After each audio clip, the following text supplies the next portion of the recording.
There hasn't been a lot of conversation in the sports world about in the football world here last week, other than Jim Harbaugh signing with the Los Angeles Chargers. And that's great news. That's blockbuster news. That's something that's worth to be talked about all off season. But that has zero impact on what we're about to see this weekend in the conference championships.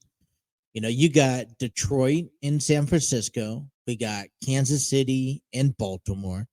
And the winner of these two games are going to headline Super Bowl 58. Now, if there's a lot out there on social media, a lot out there. One of the things that is out there is about the color schemes. Well, what are your colors? This year color schemes, if it relates to who the Super Bowl contenders are going to be, then it has to be the Baltimore Ravens and the San Francisco 49ers. And that's a sweet matchup for me. But listen, if you look at these final four teams, you look at the underdog in this one, maybe the nation's favorite, you have to probably go with the Detroit Lions. They're writing this unbelievable story that, a win or loss tomorrow night can mean anything. And you got to hold your head up high regardless, because, they were a successful team. We knew that they were going to be a successful team, but we just didn't know how good they were. Like, we knew that, hey, they're going to go into the postseason. They were going to, maybe win a postseason game. We just realistically, logically did not know how far the Detroit Lions can go. And right now, heading into San Francisco, they kind of seem more of the put together team that's just synchronized. It's about being synchronized, you guys. Complete.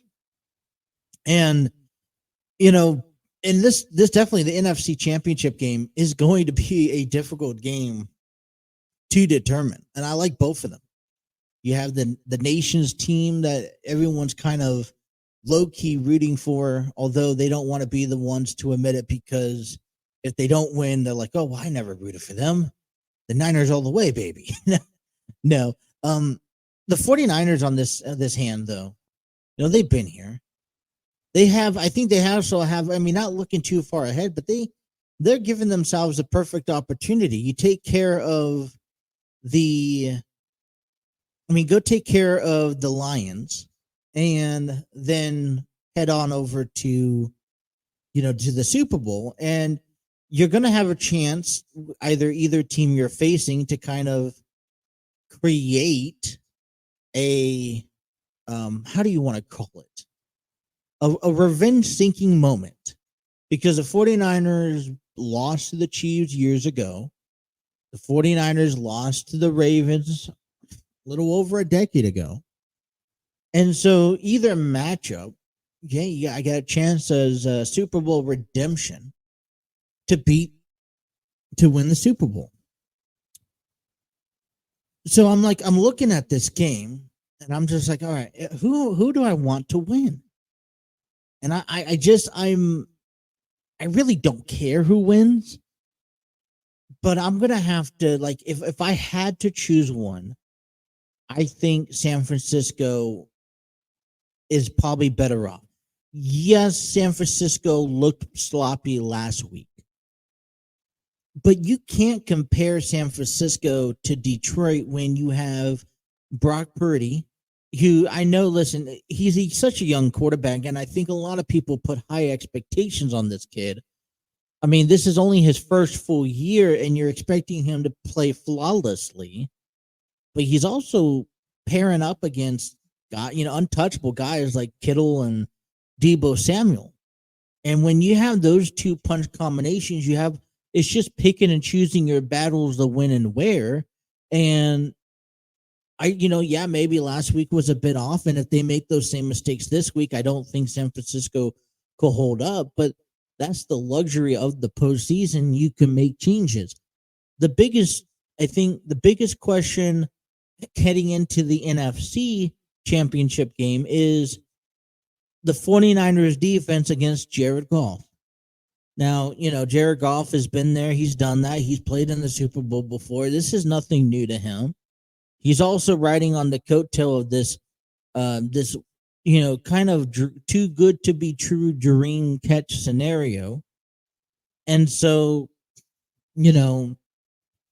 although I am low key rooting for the Detroit Lions to win, I have to put my blue chips into San Francisco because I feel like they are, though they're not the most put together piece team, they're still more well-rounded. I think that they'll just go in and just beat the Lions. It's going to be a very close game, very close matchup, but I wouldn't be surprised if Detroit wins. And if Detroit wins, guess what? I mean, it's a win-win.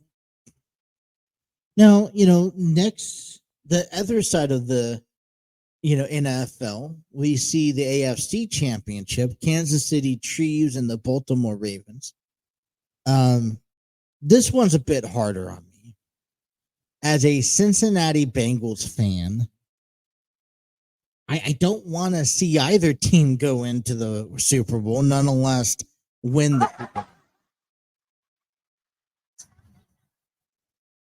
But I got to tip my cap to what Baltimore has done. I mean, they are the most completed team in the NFL this past season. And, when you've seen, the headlines of the Dallas Cowboys, hey, we're going to beat you and we're just going to run the football down your throats. Well, that was just talk. When the Ravens, and they didn't have to tell you, the Ravens just showed up and they said, you know what? We're going to beat you. We're going to, run the football down the field, score a touchdown. And regardless if you like it or not, we got Lamar Jackson at quarterback. We got all these other, great athletes that can shine. And if one doesn't work, another one will, trust me. And we're just going to simply flat out and win. You're not going to like it? Oh, well, who cares? We're here to win.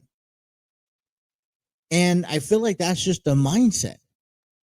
And what's dangerous is that, Baltimore is that evil crow sitting up there on the tree that when you see them coming, you cringe. You're like, oh no. Kansas City Chiefs this past year was like, dude, I have a fighting chance. It doesn't matter who their opponent was this year. They had a fighting chance.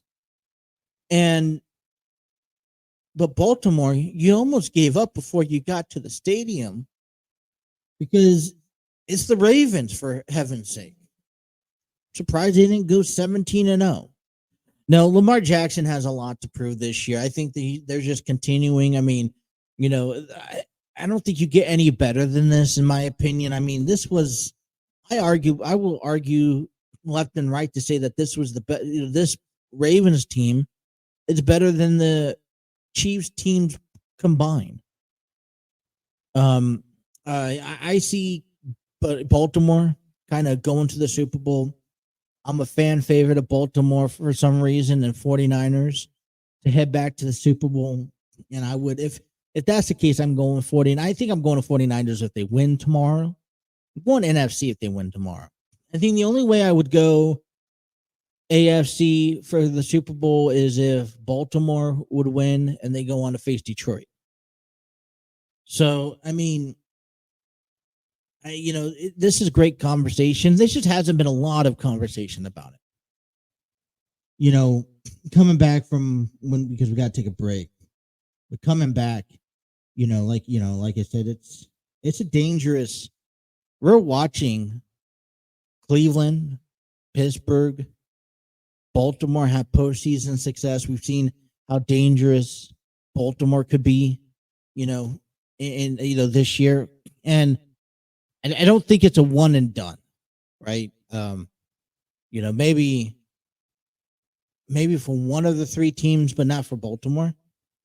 But I got some big questions about Cincinnati football that I don't think fans are really looking at this, and I really don't think the Bengals are going to be looking at this. And I got to be honest with you, okay? And I hate to burst the bubble, but Bengals fans, Bengals alone, need to be very, very concerned heading into this season, heading into this offseason. And I'll explain why. But AFC, NFC championships coming up. I predict that the Baltimore Ravens will win, 49ers will win on the NFC side, and we'll see a Super Bowl rematch between the Ravens and 49ers, 11 years in the making. The only sweet spot, the only thing that hurts is that Jim Harbaugh is not on the other side. I just don't. I argue that Kansas City is not put together all so well. They have flaws. They've seen it last year. We talked about turning on that switch for Kansas City. Maybe they knew something that we didn't know into the season, that you don't have to be perfect. You just got to make it to the postseason, and you could turn off that playoff atmosphere, that playoff motivation, that playoff intel, and you can be like, all right, playoff time, we are 10 times better than what we are now. We know that. We're going to play like that. I have yet to see that. Even Buffalo had an opportunity last week to win. So you got lucky against Miami. You beat Miami, 26-7. And it was frigid cold temperatures. It was snowing. It was probably your best field advantage you've had all season long. Then you went into Buffalo, and you guys were going back and forth. And what prevailed you guys from advancing was a kick, right? A field goal miss. If you played the whole what if game, and I know this is reluctant on a what if, but if you played a what if game for Kansas City, well, what if Buffalo made that field goal? You're in overtime. What if you went into the overtime and, you guys put yourself in a losing position?